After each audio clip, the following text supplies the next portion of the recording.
I'm making this video just to kind of go over the basics and the not so basics and some of the math and whatnot for guild reputation, the guild ranking system, referring specifically to the ranking for the guilds on the leaderboards, and your own personal reputation inside of the guild, which is one of the things that contributes to the overall guild's reputation and score.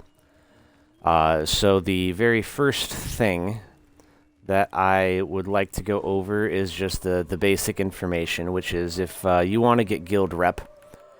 So if you come in here and we go over to info, we come down here and you'll see right here, guild reputation.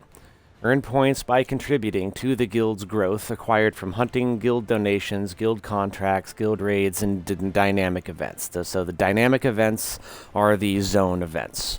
They're the stuff like the hidden mica, wolf hunting, desert caravan, that kind of stuff. So that's what those are, okay? But that's how you get your guild reputation. Now, if you come down to the guild contracts and you look at you got guild reputation right here. It's the same icon, but you also have this little heart. Well, what's that heart? Well, if you look around, you don't actually really see that anywhere. I mean, you see the guild reputation, but you don't really see the heart. So then you got to find out, well, where do you get that heart? So we're going to click on this, and we're going to view the details. And if you view the details, maybe not details, either way, there's a spot where you can get to the heart and see what the actually is, and that's your activity points. So activity points actually contribute to your guild points as well. That's the two of them, the combined, that equal the guild points. I wish that I could get the tooltips, but it doesn't seem like it's going to let me do that.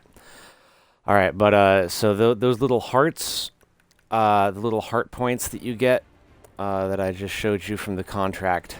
So these right here, as well as these right here, those are the important things, is these two. Those two added together is what gives our guild the score. So when I say score, I'm talking about this rank right here, okay? So when you go into the actual ranking, you'll see that there's a score to the right side of the list there. So you have the rank, the guild leader, the level, then the score. That score is the cumulative points of those little red hearts and the guild rep, okay? It's both of those together. Now the way you get those is by doing the things listed. So you get the little hearts from doing stuff like the guild contracts and your daily resistance contracts, as well as the scroll contracts, zone events, all the stuff listed there under the guild reputation info on the right side on the bottom. All those things will give you those activity points and that guild rep. And that guild rep and whatnot, as I said, is how we get the guild leveled up and how we get those higher ranks. Now, when we come down to guild contracts, you'll notice they're right here. We're at 67%. So this one gives us 75 and one contribution point, one activity point, and 75 guild rep. Now that's for completion. So everyone who participates, so everyone in this list over here who's participated is going to get this score. Now you can get a guild reward as well as the basic rewards, but this is the contribution reward, okay? So that's what everyone's going to get. Now there will be a special reward, and then that is going to be your reward for, so that's for the guild. So you're going to get a good amount of pure gold that donates to the guild automatically as long with that XP. So then you as a player are going to get that and this, both of those. And then, but you have to actually participate and contribute. And then one of the higher contributors will get the special reward. So if you look on this one that was done the other day, the special reward went to Azakana. But Seth and Scholar and Kiminari had higher participation and contribution to that particular guild. So that special reward is just kind of random, but everyone's going to get the other ones. So when we do these, it's not so much about the score over here. It's about how fast you can get it done. So each one of these contracts is going to have a cooldown. So once you complete the contract, there'll be a certain number of hours before you can do another. So ones like this one was started yesterday and still isn't completed. So as you can see, if it takes over a day and it's only 75 points, is that really worth doing? The answer is no. No, it is not. So then you come over here to Saradoma Island, right? This gives 112 points. That can be done in a couple hours. Here we have Shadowed Crypt, okay? It's similar, I think, as far as rewards. I'm trying to see if I don't think I can get the full info on it up for see the complete. But if you'll notice, Shadowed Crypt and Saradoma Island were completed within a day of each other. So at 10:15, or at 10:50, sorry, Saradoma was completed on 10:26. The very next day, only 5 hours later, another one was completed. And now, so that was the 27th. We're on now the 29th, 2 days later, and we still haven't completed another one of these because someone had put it as Sanctum of Desire, which is a really, really hard one to complete because it's only available when it rains. And out of all the dungeons, it's the most difficult for the guild contract just to complete. Even if it wasn't for the fact that the doors close and lock you out, it's just the layout and the actual contracts in there are much more difficult to complete than the other dungeon contracts. So even if it gives you more points for the clear, you're not actually going to get more points for the guild, because that contract will take 2 to 3 days to clear. So if you get let's pretend for a minute that it's double. So you have 224 points instead of the 112 from this one. Well, if it takes days to get those 200 points, and you can do 2 of these in the same amount of time, well, you end up getting more points off of the Lizard Tails on the easier quest, or contract I should say, than you do off of the higher payout contract. The higher payout contracts are higher payouts because they're higher difficulty. The cost, just because the event isn't hard, doesn't mean the contract isn't. You can get contracts for easy events that are hard contracts because of the number of points you have to have in that event to complete the contract. So the goal of these guild contracts, the way that the people at the top of the boards, so if we go look at the boards, right?